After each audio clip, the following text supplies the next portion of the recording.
নমস্কার বন্ধুরা, আজকে আমি বানাতে চলেছি চিলি চিকেন বানানোর জন্য ছোট ছোট করে পিস করে নিয়েছি চিকেনটা।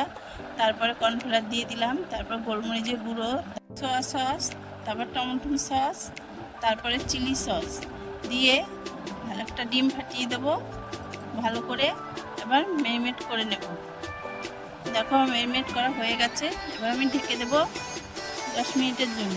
তারপরে আমি এবার চিলি সস, সোয়া সস, তারপরে টমেটো সস একটা বাটিতে নিয়ে নিলাম। এবার কড়াইতে তেল দিয়ে গরম করে এবার একটা একটা করে পিস ছেড়ে দেবো। ছেড়ে দেওয়ার পর দেখো ভালো করে এবার আমি ভেজে নেব। ভাজা হয়ে গেছে, এবার তুলে নেব। এবার আমি দিয়ে দেবো ক্যাপসিকাম। তারপরে ক্যাপসিকামটা একটু ভাজা ভাজা করে তারপরে দিয়ে দেবো পেঁয়াজ। পেঁয়াজটা ভেজে নিয়েছি।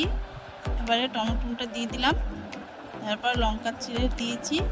যে বাটিতে আমি সস রেখেছিলাম সেই সসগুলো এবার আমি দিয়ে দিলাম। দিয়ে দেওয়ার পর গোলমরিচের গুঁড়ো দিয়ে দিলাম, তারপর দেবো নুন, দিয়ে এবার ভালো করে কষিয়ে নেব।